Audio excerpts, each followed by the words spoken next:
नमस्कार दोस्तों, स्वागत है आपका इन्वेस्टिंग दर्पण की एक और वीडियो में। और आज ये वीडियो काफ़ी खास होने वाली है क्योंकि हमें स्टॉक मार्केट में एक बड़ी हेराफेरी का मामला सामने आता हुआ देखने को मिल रहा है। और आप जो ये शख्स देख रहे हैं संजीव भसीन, हमें इन शख्स का नाम इस मामले से जुड़ा हुआ देखने को मिल रहा है। तो बात करें संजीव भसीन की, तो यह किस तरह से स्टॉक मार्केट में हेराफेरी करते थे और क्या मामला हमें बनता हुआ देखने को मिल रहा है, यह सभी चीज़ें इस वीडियो में हम जानेंगे। तो वीडियो काफ़ी नॉलेजफुल होने वाली है। और फ्रेंड्स, अगर आप एक रिटेलर या स्टॉक मार्केट में नए हैं तो यह वीडियो आपके लिए बहुत काम में आएगी। जो आप टीवी एंकर्स को देख करके या स्टॉक मार्केट के एक्सपर्ट को देख करके या टीवी चैनल के माध्यम से देख करके किसी स्टॉक में इन्वेस्टमेंट करते हैं तो आपके लिए यह कितना नुकसानदायक हो सकता है, यह इस वीडियो में आप जान सकेंगे। तो छोटी सी वीडियो, आप वीडियो को अंत तक देखिएगा ताकि आपको इस मामले के बारे में अच्छी तरह से पता चल सके।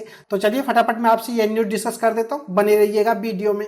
अब बात करें इस न्यूज की, तो न्यूज इस आर्टिकल के माध्यम से मैं आपसे डिस्कस करूंगा। और बात करें संजीव भसीन की, तो किस तरह से इन्होंने स्टॉक या मार्केट को मैनिपुलेट किया है, तो यह सारी चीजें इस आर्टिकल में बताई गई हैं। तो यह आर्टिकल काफी महत्वपूर्ण है और इस आर्टिकल में मैं आपसे सारी चीजें डिस्कस करूंगा, तो आप इस आर्टिकल को ध्यान से देख लीजिएगा। बात करें मार्केट रेगुलेटर सेबी की, तो शेयर बाजार में कथित हेराफेरी के एक मामले में संजीव भसीन की भूमिका की जांच कर रहा है। इस मामले से जुड़े हुए दो लोगों ने यह जानकारी दी है। संजीव भसीन आईएफएल सिक्योरिटीज के साथ जुड़े रहे हैं। सूत्रों ने बताया कि सेबी ने जांच के तौर पर संजीव भसीन के डिजिटल डिवाइसों को चेक किया है और सबूत जुटाए हैं। खबर लिखे जाने तक भसीन और सेबी को जो सवाल भेजे गए थे उन जवाबों का सवाल हमें अभी आता हुआ देखने को नहीं मिल रहा है। और बात करें वहीं, तो आईआईएफएल सिक्योरिटीज की तरफ से हमें यह बयान आता हुआ देखने को मिल रहा है। उन्होंने बताया कि भसीन उसके बोर्ड ऑफ डायरेक्टर के सदस्य नहीं थे और कंपनी के साथ उनका जो कार्यकाल था समय से पहले ही समाप्त कर दिया गया था। तो बात करें आईआईएफएल सिक्योरिटीज की, तो इनका यही कहना है कि बात करें भसीन की, तो यह बोर्ड ऑफ डायरेक्टर के सदस्य नहीं थे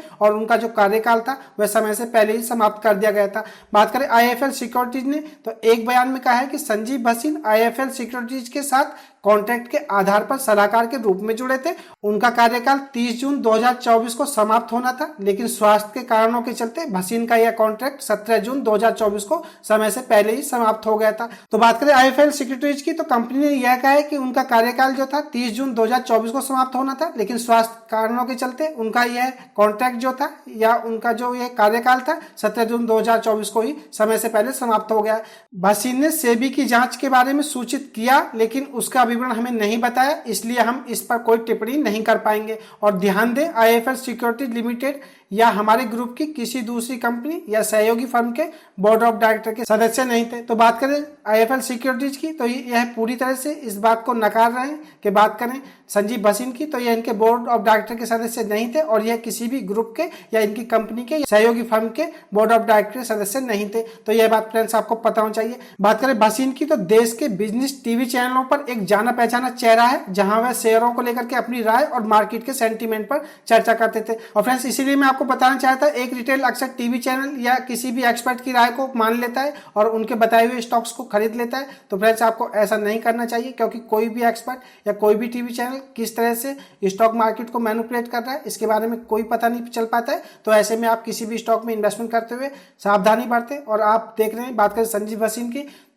भसीन की, तो यह काफ़ी जाना पहचान चेहरा है। और बात करें कि तो ये बिजनेस टीवी चैनलों पर काफ़ी सारे स्टॉक्स को रिकमेंड करते हैं। और आगे इस आर्टिकल में यह बताया गया कि ये किस तरह से स्टॉक्स को या स्टॉक मार्केट में मैनिपुलेशन करते थे। तो मैं वह भी आपसे डिस्कस करूंगा, बने रहिएगा वीडियो में। अब बात करें इस आर्टिकल में, तो इसमें यह बताया गया कि संजीव भसीन किस तरह से मैनिपुलेशन करते थे। बात करें शुरुआती जांच से पता चला है कि भसीन पहले एक निजी कंपनी के कुछ शेयर खरीदने का निर्देश देते थे, फिर टीवी पर आकर दर्शकों के सामने उन्हीं शेयरों की सिफारिश करते थे। तो फ्रेंड्स, आप समझ सकते हैं कि पहले यह किसी कंपनी को कुछ शेयर्स खरीदने का निर्देश देते थे या किसी कंपनी से यह कहते थे कि आप इस कंपनी के शेयर्स खरीदिए, और फिर टीवी पर आकर के जो व्यूअर्स हैं या दर्शक हैं उनसे यह कहा करते थे या उस शेयर्स की सिफारिश करते थे कि आप इस स्टॉक को खरीदिए, इसमें अच्छी ग्रोथ है। और बात करें जब शेयरों में रिटेल निवेशकों की भागीदारी बढ़ जाती थी और उसकी कीमत ऊपर चली जाती थी, तो फिर वह निजी कंपनी जिसको संजीव भसीन पहले शेयर खरीदने के लिए कहा करते थे, इन शेयरों को बेच करके निकल जाती थी।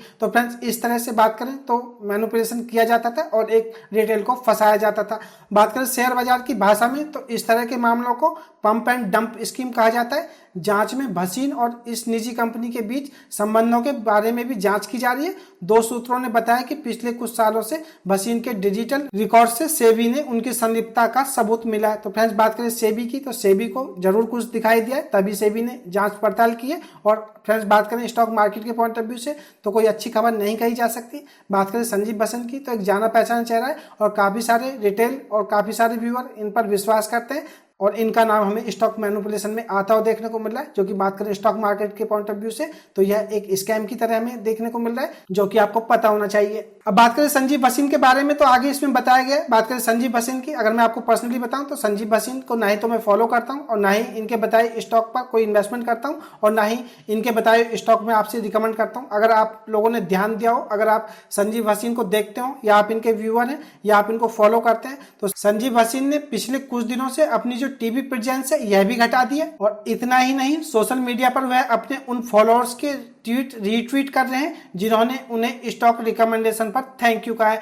तो बात करें संजीव भसीन की तो इन्होंने अपनी टीवी प्रेजेंस भी घटा दी है और सोशल मीडिया में अगर बात करें फॉलोअर्स की तो यह उन्हीं को रीट्वीट कर रहे हैं जिन्होंने इन्हें स्टॉक रिकमेंडेशन पर थैंक यू किया या जिन्हें स्टॉक मार्केट से या इनके बताए हुए स्टॉक से कुछ फायदा हुआ है। बात करें 15 जून के बाद से ही लगातार सोशल मीडिया पर इस तरह के कमेंट देखने लगे थे कि वह टीवी पर अब क्यों नहीं नजर आ रहे।